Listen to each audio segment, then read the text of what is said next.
Donc pour faire de la colpo, il faut qu'on éteigne un petit peu de vent, s'il vous plaît. Il ne faut pas qu'il y ait de lumière sur le bureau. Allez-y. Est-ce qu'on peut... Ça bien comme ça. Et ça va comme ça? Je sais pas.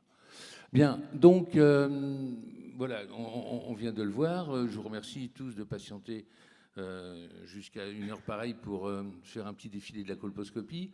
En définitive, dans cet exposé qui va, ouais, c'est un peu une gageure d'aller du col normal au cancer d'un coup d'un seul en une demi-heure, mais on va essayer de passer rapidement les étapes et vous allez voir qu'on va voir les 15 signes fondamentaux de la colposcopie. Vous allez découvrir au fur et à mesure. Donc ça, vous le connaissez par cœur. Vous voyez qu'ici, vous avez un col normal avec finalement la ligne de jonction comme on vient de la voir. Et à partir de là, commence donc toute une histoire. Nul n'est censé ignorer la loi. Bon. Au matin du premier jour, la paix régnait sur le col normal. Les deux épithéliums avaient en effet établi leur ligne de jonction sur l'orifice externe anatomique. Tout le monde était à sa place, donc tout était calme. Vous reconnaissez ici, bien sûr, cette petite ligne de jonction. Mais rien n'est simple. L'adolescence et ses dysovulations avec les hyperostrogénies relatives, la pilule, la grossesse, alors s'installe l'ectropion, qui est la situation habituelle que tout le monde connaît. À peine constitué, cet extropion va entamer sa réparation, car le col ne supporte pas d'avoir ses lèvres retournées comme ça. Tout le monde comprend bien qu'on ne va pas se balader les lèvres comme ça, et il va bien falloir qu'on remette les choses à leur place. Alors le travail commence, Christine et Bernard nous l'ont expliqué, métaplasie, qui est en fait un phénomène pathétique, car comme nous allons le voir, la métaplasie, c'est la vie et c'est la mort du col. Alors, pourquoi la vie? Parce qu'en fait, on vient de le dire, la métaplasie est une réparation qui va restituer donc sur le col la situation normale. Vous voyez ici l'ectropion, vous voyez ici l'ectropion, vous savez, c'est plein de petites papilles, c'est assez joli d'ailleurs, un ectropion qui brille sous la glaire limpide du col et qui regroupe une multitude de petites papilles serrées les unes contre les autres, qui fait toute une population devant nous, qui vit, qui meurt, etc. Et donc, c'est un phénomène de remplacement qui va être centripète. Et comme nous l'a dit tout à l'heure Christine, ça va de dehors à dedans. Et mesdames, messieurs, j'ai l'insigne honneur de vous présenter ici à l'instant même une métaplasie malpighienne qui commence. Tiens, bah c'est bien. On ne voit pas le rouge. Bon, bah d'accord, je suis mal barré. J'ai pas de pointeur. Vous me l'avez enlevé? Ah non, il est là. Attendez, ça va venir. Voilà, la métaplasie malpighienne qui commence. Donc, si cette métaplasie est tout à fait correcte, eh bien, elle va être iode positif, bien sûr, puisque l'épithélium va charger en glycogène. Et vous voyez qu'on a bien, effectivement, ici une bande de réparation qui est complète, hein, non acidophile et iode positif. Voilà. Et ici, bien sûr, ce phénomène s'étale sur le col jusqu'à l'orifice externe du col. Ça, bon, il n'y a pas de quoi tomber à la renverse. Ce qui compte, c'est de bien comprendre qu'il y a donc eu ce démarrage de la réparation depuis l'ancienne ligne d'électropion jusqu'à l'épithélium, jusqu'à la jonction actuelle, la zone de transformation. Bon, ça c'est simple, c'est la réparation du col. Mais alors pourquoi la mort? Et c'est là que ça commence à devenir intéressant. La métaplasie, c'est par elle que le malheur arrive, car en fait, cette métaplasie va semer sur le col tout un tas de séquelles de réparation qui vont permettre au col de véritablement s'offrir à l'agression d'HPV, car tous les ingrédients sont en place pour qu'HPV puisse enfin pénétrer le col lorsqu'il arrive. Alors on va le voir rapidement. Vous le savez, on vient de le dire, pour s'intégrer, le HPV doit aller chercher les cellules en reproduction, donc il n'y arrive pas classiquement, il cherche partout et il va finir par trouver la jonction ici. Alors, notre intérêt, c'est donc d'expliquer le problème d'exposition des jonctions. Et puis, il y a aussi des épithéliums qui, comme vous pouvez le voir ici, donc, sont partis du bord de l'ectropion, s'avancent vers l'orifice du col, mais n'arrivent pas à maturer, et vous voyez que vous allez voir que cet épithélium n'a pas chargé en glycogène, car regardez bien cette zone ici qui répare, eh bien, cette zone de réparation est iode négative. Donc c'est un lieu de fragilité du col, comme on va le voir tout à l'heure. Ici, voilà, une métaplasie donc immature, et l'HPV va donc pouvoir pénétrer facilement dans ces épithéliums, puisqu'il n'y a pas de couche de protection pour son entrée dans l'épithélium. Alors, regardons cette métaplasie avancée. On vient de le voir ici, hop, elle va couvrir les glandes, et finalement, la glande ne va plus pouvoir éliminer son mucus, elle va nous faire donc ces fameux kystes de Naboth. En voilà un, en voilà deux, en voilà un gros. Vous savez, de temps en temps, encore il y a la semaine dernière, on m'a envoyé une dame par le SAMU en disant elle a une lésion du col bourgeonnante, végétante et vasculaire. Voilà. J'ai eu du mal à lui expliquer que c'était un banal kyste de Naboth. Il suffit de le percer avec une aiguille ou une petite, un petit bistouri et enfin ça fait pas de bruit, mais vous voyez la glaire. Vous voyez la glaire qui dégouline. Le problème, il n'est pas tellement là, parce que bon, ça a couvert la glande, pourquoi pas. Mais ici, là, c'est l'avancée que je vous montre ici. C'est lorsque, effectivement, la glande dans sa totalité n'a pas été concernée par le processus de réparation. Alors, ici, vous voyez la fameuse glande, ici, épithéliale cylindrique, okay, et ici, l'épithélium de réparation qui passe sans pénétrer à l'intérieur de la glande. Le problème, c'est pas tellement qu'il passe comme ça, on s'en fout un petit peu finalement. Le problème, c'est que, regardez, ça va nous provoquer une microjonction ici et une microjonction ici. Et ça, il faut qu'on s'en souvienne, car ça va être un facteur de gravité pour le col. Alors ici, ne confondez pas, surtout, ces fameux orifices, c'est orifice de glande et pas orifice glandulaire cerné. C'est un orifice de glande. Et en fait, juste à l'endroit ici où vous avez l'orifice, et bien, en surface, c'est l'épithélium mal piqué, en profondeur de l'épithélium cylindrique. En voilà encore ici, tout plein dans le col. Orifice de glande, glande ouverte. Okay, et non pas orifice glandulaire cerné, mais glande ouverte. Dans vos rapports, il faut bien marquer glandes ouvertes. Voilà. Bon, je passe vite parce qu'on n'a pas. Voilà, je vous en avais ramené un paquet comme ça. Bon. Et puis, alors, ensuite, il y a les îlots résiduels. Alors, c'est quoi les îlots résiduels? C'est qu'en fait, l'épithélium de réparation, il n'a pas que ça à foutre. Il faut qu'il arrive jusqu'au bout, il faut qu'il arrive à l'orifice externe. Donc, il ne va pas perdre son temps s'il rencontre des résistances en cours de route. Il va passer à droite, il va passer à gauche et il va laisser donc un petit îlot comme ça en cours de route qui aura le temps de réparer plus tard. Donc voilà ici, on voit très bien cette jonction qui essaye d'avancer, mais pas de façon régulière, et puis cet îlot résiduel qui est là. On voit là encore, ici, je ne sais pas pourquoi il ne veut pas fonctionner mon truc. Bon. Îlot résiduel ici, voilà. Voilà, bon, je ne vous les passe rapidement. Alors, en fait, voilà, sur tout un col remanié comme celui-ci, qui est parti de la périphérie, la métaplasie a avancé. Et vous voyez ici que dans ce petit îlot résiduel, eh bien, on voit bien l'opacification un peu blanche d'une jonction pavimento-cylindrique. Donc ici, l'îlot résiduel, hop, voilà. Puis il y en a un autre ici, puis il y en a encore un autre là. Et puis il y a la jonction qui est devenue extrêmement festonnée. Vous voyez qu'au total, au bout de la réparation, les lignes de jonction se sont surmultipliées sur le col et celui-ci va maintenant être exposé à l'agressivité d'HPV. Que ce soit par les jonctions centrales, par les îlots résiduels, par tout ce qu'on vient de voir, les glandes ouvertes ou les métaplasies immatures, eh bien l'HPV va pénétrer le col dans sa zone de transformation, qui est la zone de la carcinogénèse, donc en avant, donc la mort du col. Il y a eu la mort du cygne, mais la mort du col. Ici, en reprenant donc les signes qu'on a laissés en cours de route lors de la métaplasie, les glandes ouvertes, voilà arrivé HPV, mais qu'est-ce qu'il voit HPV? Tac, il voit ici une glande ouverte avec une jonction pavimento-cylindrique. Il s'en régale et la glande ouverte devient alors un orifice glandulaire cerné. Vous le voyez ici, de gros orifices glandulaires cernés, donc finalement, vous allez être parmi ceux peu nombreux en France qui voient se dérouler sur leurs yeux la fabrication d'un orifice glandulaire cerné. Quand on pose la question aux gens, mais c'est bien un orifice glandulaire cerné, oui, mais ça vient comment?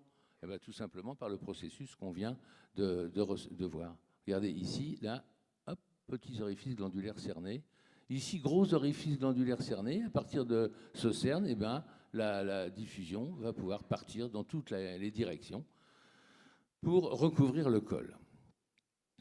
Alors, regardez celui-ci, là, voilà, qui se présente d'ailleurs 2 petits orifices glandulaires cernés dans une zone rouge. Alors déjà, c'est pas normal.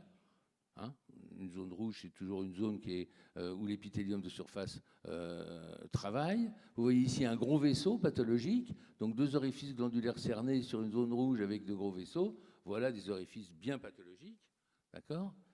Et voilà. Mais les aspects, oui, c'était un petit aparté là que je voulais vous faire pour vous dire que finalement, le col n'a pas à se gausser d'être l'exclusivité des orifices glandulaires cernés. On en trouve aussi dans la flore. Et vous voyez qu'ici, il y a de magnifiques orifices glandulaires cernés sur cette orchidée. J'avais ramené ça chez moi. Finalement, je suis reparti en courant avec mon orchidée. Enfin, elle m'a dit, tu peux peut-être me lâcher le dimanche avec ta colpo. Mais ça existe aussi dans la faune. Regardez ici, ce papier. Hop, belle photo, beaux orifices glandulaires cernés. Voilà, donc rappelez-vous que c'est quand même un phénomène assez général.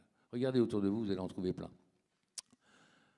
Mais parfois, ces orifices, ce ne sont plus seulement des orifices glandulaires cernés, ce sont aussi des orifices déformés en fente. Alors là, ça prouve la souffrance du tissu. Et si vous trouvez un orifice glandulaire déformé en fente, vous savez qu'il s'y passe quelque chose qui est en train d'évoluer et qui doit être grave. Et puis alors, il y a un truc assez marrant, c'est aussi la déformation en faille ici. Et sur les failles, il y a beaucoup à dire, car la faille va être pathologique. Vous savez qu'il y a plein de trucs qui craquent sur le col. Hein, surtout après les accouchements, etc. Mais la faille qui nous intéresse, elle est cernée. Vous voyez qu'elle est cernée de blanc, ici, comme ça. OK, elle est cernée, vous voyez. Et en plus, elle est perpendiculaire à un rayon fictif qui partirait du centre du col et qui irait vers la périphérie. Et ça, regardez-les bien quand vous allez faire des colpos, car ce sont les failles qui ont de la valeur. C'est celles-là qu'il faut vraiment aller chercher, biopsier et prélever, car c'est à ce niveau-là que la guerre se passe. Voilà, perpendiculaire au rayon. Regardez celle-ci. Alors, c'est pas seulement des failles, hein, d'accord, mais voyez bien, vous voyez, par exemple, ici, vous avez un petit machin, un autre petit machin, mais celles-ci qui sont perpendiculaires au rayon, alors ça, celles-là, elles ont de la valeur. Regardez encore ici. Hop là. Vous voyez, vous êtes d'accord, hein? Mémorisez-les bien parce que ça vous permet d'orienter les biopsies vraiment sur ces zones-là, à ces endroits où le petit orifice glandulaire est devenu une faille perpendiculaire. Vous voyez, sur un col comme ça qui a plein de craquelures, eh bien, finalement, celle-ci qui est dans le sens du rayon n'a pas une grosse valeur et c'est probablement une petite séquelle obstétricale. Celles qui ont de la valeur, c'est celle-ci. C'est là-dessus qu'il faut taper plutôt que sur celle qui était tout là-haut. Ah, j'ai oublié de vous donner la première maxime de la séance. Faille perpendiculaire, invasion dans l'air. Bon, ça permet un petit peu de fixer nos idées. Voilà. Bon, quand vous le verrez. Bon, les orifices. Alors, on a aussi des îlots résiduels. Eh bien, quand l'HPV arrive, paf, il a repéré une jonction. Îlot résiduel. L'îlot résiduel devient alors une zone de transformation atypique de grade 2. En voilà une belle. La voilà en train de progresser sur l'exocole. Je vous rappelle que ça va de l'endocole vers l'exocole, quand ça naît dans l'endocole. Voilà, une belle TAG2. Elle va s'étendre et faire un cadran, 2 cadrans, 3 cadrans, 4 cadrans. Vous voyez se dérouler devant vous la prolifération lésionnelle sur un col. Et plus il y a de cadrans, plus c'est pire, bien sûr. Surtout lorsque ces lésions finissent par déborder le col et progresser vers les cul-de-sac, comme on peut le constater ici. Je vous rappelle en passant qu'il y a plein de diapos qui ne sont pas de moi, qui sont de Jean Gongri, de Quireux, de Leroy, de Boulanger, etc. Mais je ne les cite pas à chaque fois, sinon je n'arrêterai pas de marquer des noms en dessous. Alors, voilà ici donc l'extension. Ensuite, il y a la jonction principale, ici, que l'HPV a repérée, puisque maintenant cette jonction principale, elle fait des kilomètres. Donc il va pouvoir se régaler, il rentre dans la jonction. Alors la jonction devient le point de départ des lésions. Et là, il y a un petit truc assez caractéristique. Vous imaginez bien que l'HPV, c'était la jonction qui était ici, d'accord? Et l'HPV est rentré dans la jonction. Donc l'endroit où il a le plus travaillé l'épithélium, c'est là où il est pénétré, et puis un petit peu moins au fur et à mesure qu'il progresse. D'accord? Eh bien, ce développement centrifuge permet pour vous de vous imaginer que la zone la plus périlleuse est celle-ci, près de la jonction. Comme vous l'a dit Christine tout à l'heure, il faut d'ailleurs biopsier là. Et comme c'est là surtout que l'HPV a travaillé, eh bien, on a fini par donner un nom anglo-saxon à cette jonction qui s'appelle le Rayge sign, ou signe de la crête, vous voyez, qui est là. Car ici, il y a une véritable crête entre l'épithélium cylindrique et l'épithélium malpighien, tout comme il y a en Normandie les falaises bien connues, je ne sais pas d'où. Voilà. D'accord, le signe de la crête, et il faut vraiment aller chercher ce signe de la crête pour aller le prélever. C'est là où vous donnerez le plus à manger à votre anatomopathologiste et qui se régalera de la quantité de cellules que vous lui donnez à analyser. Voilà. Alors en voilà plein, hein. Hop là, voilà une signe de la crête.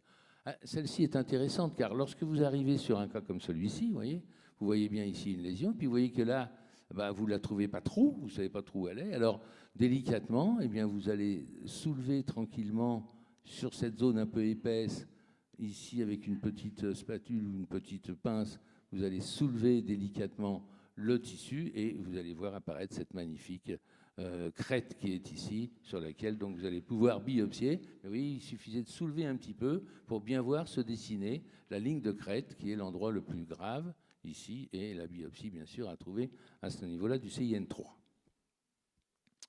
Avançons.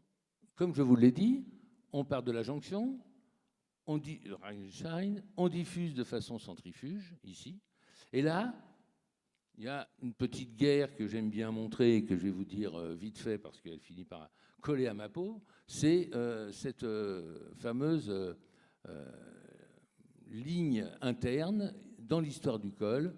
Deux grandes vagues vont donc s'affronter. Un col, c'est jamais au repos. C'est comme une mer, c'est comme un fleuve. C'est toujours en action. Et ces deux grandes vagues, sont quoi? Voici ici un col de bas grade. Vous reconnaissez ici une acidophilie faible, une progression plutôt centripète qui s'est arrêtée ici, d'accord, et qui est donc allée, pour se former, qui est donc allée dans le sens centripète. Malheureusement, l'HPV est arrivé, il trouve une jonction, il se régale, et le voilà qui est en train de développer de façon centrifuge une lésion qui, elle, part vers la périphérie du col. Donc les deux vont se rencontrer. C'est les fameuses deux grandes vagues dont je viens de vous parler. Ces deux grandes vagues, c'est la ligne de bordure interne. Alors les anciens de la société de Colpo me disent « tu nous sors ça comme une nouveauté », mais pas du tout, car déjà la SFC-PCV disait c'est du haut grade dans le bas grade, c'est de la TAG2 dans la TAG1. D'accord ? Alors, vous voyez ici, par exemple, ce col.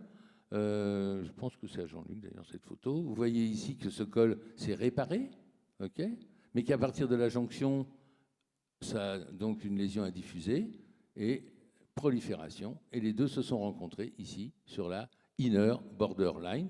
On le voit mieux en Lugol. Regardez ici. Voilà, vous avez bien la inner borderline. Autrement dit, la zone de gravité, elle est dans ce qui a proliféré de façon périphérique. Et la zone de bas grade, elle est là-haut, perdue au fin fond du col, dont on n'a rien à faire. Et ça, on va le rencontrer sans arrêt. Voilà un col sans préparation. Vous lui mettez de l'acide acétique et vous voyez ici cet aspect un petit peu en mosaïque, mais qui est une mosaïque de transformation atypique de grade 1. Puis ici, ça s'aggrave nettement, et c'est allé dans ce sens-là. Donc, quelle est la dynamique sur ce col? Ça a été la réparation. Vous voyez ici la jonction d'aujourd'hui, ici, d'accord? À partir de là, l'HPV est rentré, et là, a diffusé donc une zone de pathologie qui est donc centrifuge.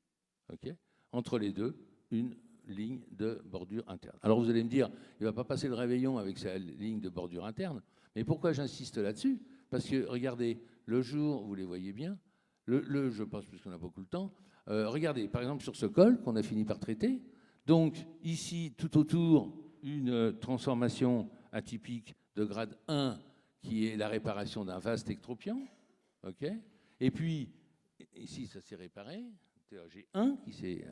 voilà. Et puis par contre, arrivé là, l'HPV est entré, et là a explosé une TAG2. Entre les deux, une ligne de séparation. Eh bien, cette notion, elle est vraiment fondamentale pour tous ceux qui opèrent sur le col, qui interviennent sur le col, et j'insiste vraiment là-dessus, car regardez, si ici au Lugol, vous avez la fameuse inner borderline ou ligne de bordure interne, Eh bien, un opérateur qui ne serait pas vraiment rompu à la colposcopie enlèvera, comme on fait le dimanche matin quand on prépare le poulet, on enlève le blanc. Okay, donc il va arriver avec son bistouri électrique et il va enlever tout le blanc parce qu'il a appris ça. Il faut enlever le blanc, ce qui est iode négatif.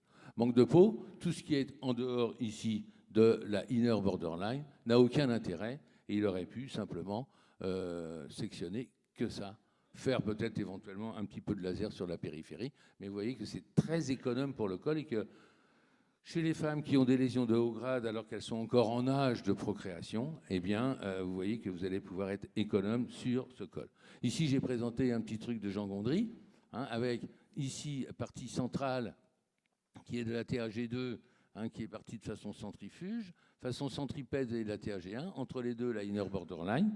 La coupe s'est faite comme ceci. Eh bien, au total, on a obtenu, enfin, Jean a obtenu des lésions de CIN3 que l'anapath a estimé être insano parce qu'en dehors de cette zone centrale de gravité, il n'y avait rien ici. Et donc, cette patiente a pu être guérie à moindre frais avec un petit peu de laser en périphérie. Donc, on réduit les dimensions de la pièce opératoire, ce qui veut dire qu'au total, colposcopie et conisation, c'est un partenariat très étroit. Si vous n'opérez pas vous-même, par pitié, confiez vos patientes à opérer à des gens qui ont compris la inner borderline. Vous posez une question, allô, la inner borderline, c'est le mec qui vous fait la quoi? Eh bien, laissez tomber. Bon, dites-lui en français, la ligne de bordure interne. Voilà, bon. D'ailleurs, on assiste là-dessus énormément et je vous invite tous, autant que vous êtes, à adhérer à cette fameuse charte de qualité, d'accord, qui incite donc à une meilleure gestion de la pathologie du col. Et donc, si vous voulez ça, vous allez dans nos sites, différents sites de toutes les instances, genre la SFCPCV, mais aussi le collège, la fédération, la société de colpo, de gynéco, pour vous orienter vers les inscriptions sur la charte de qualité. Mais là, ce n'est pas le sujet d'aujourd'hui. Mais vous comprenez que lorsque vous voudrez adhérer à la charte de qualité en disant « je suis un opérateur », eh ben, comme prérequis, on vous dira « ah oui, mais est-ce que vous êtes un colposcopiste ?» D'accord ? Si vous n'êtes pas un colposcopiste, ça ne marchera pas. Donc, j'ai 5 minutes encore ? 3 minutes ? 3 minutes, bon. Alors, voilà, hormis les anomalies donc, épithéliales, on a tout le côté inflammatoire des lésions du col lorsqu'on marche vers la gravité. Trop d'inflammation donne les mosaïques et les ponctuations. Alors, j'imagine que vous avez tous lu ça. D'abord, vous pouvez le lire dans mon livre. J'ai fait la 4e édition. Là, il est tout bleu, il est tout beau, il brille. Voilà.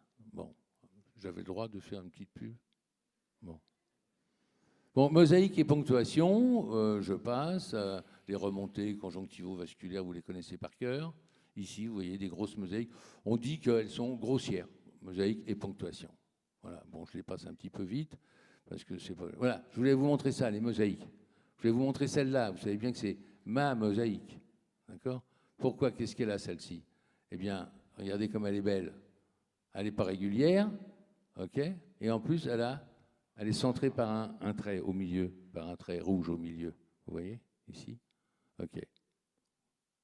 Pavé centré par un trait rouge qui nous permet le deuxième maxime, pavé centré, danger. Donc si vous biopsiez un pavé, il vaut mieux biopsier un pavé centré que n'importe quel pavé qui passe là-dessus. D'accord ? Regardez ici, par exemple, on a un magnifique, un pavé ouvert et qui est centré par un petit trait. Voilà.